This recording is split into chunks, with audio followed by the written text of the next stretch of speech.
কেবল দেখেন, কেবল দেখেন। তো আপনি যে এই কাজ। কেবল ড্রেসিং এর কাজগুলি করতেছেন, এই যে মোটরের কেবল, তা আপনি কি ভাই একজন ইঞ্জিনিয়ার? না, তো আপনি একজন ইঞ্জিনিয়ার না, সুপারভাইজার না ভাই? সুপারভাইজার। আচ্ছা, একজন সুপারভাইজারের দায়িত্ব কি এবং ইঞ্জিনিয়ারের দায়িত্ব কি বলেন তো? সুপারভাইজারের দায়িত্ব হইতেছে যারা সুপারভাইজারের নিচে কর্মচারী আছে তাদেরকে পরিচালনা করা, হুম। আর ইঞ্জিনিয়ার হইতেছে সুপারভাইজারকে পরিচালনা করা।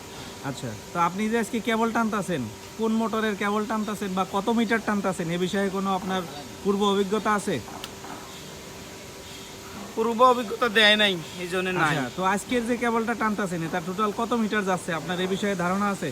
213 মিটার, 213 মিটার টোটাল আপনার মোটরের মানে পার লেন্থ পুরা ফিডার থেকে শুরু করে মোটরের টার্মিনাল পর্যন্ত 213 মিটার। 213 মিটার। আচ্ছা, সুন্দর একটা আপনার নলেজ আছে। এই বিষয়টা কি আপনার ইঞ্জিনিয়ার জানে যে কত মিটার কেবল টানতাছি? ওই ভিতরে কত মিটার যায় এটা জানে। আচ্ছা, আপনারা পার ডে কত মিটার কেবল টানেন, এটা আনুমানিক ধারণা আছে?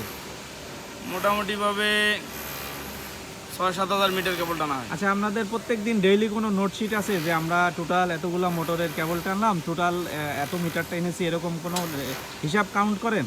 এটা ইঞ্জিনিয়ার জানে। ইঞ্জিনিয়ার জানেন, আপনি তো একজন সুপারভাইজার, এটা তো ইঞ্জিনিয়ার থেকে আপনার জানা জরুরি ছিল। তা আপনি কিসের বালের সুপারভাইজার? আমি বালের সুপারভাইজার। আমি বালের সুপারভাইজার হ্যাঁ, না? ওরা যাক, টানলে ছেড়ে না, টানলে ছিঁড়ে না, না হ্যাঁ। খালি আটি বান্ধেন। আডি বান্ধে। আচ্ছা, যাই হোক, আপনাকে অসংখ্য ধন্যবাদ। আপনি এরকম একটা কাজ করার জন্য আপনি বেশি বেশি করে আটি বান্ধে থাকেন। আপনাকে অসংখ্য ধন্যবাদ জানাই শেষ করছি।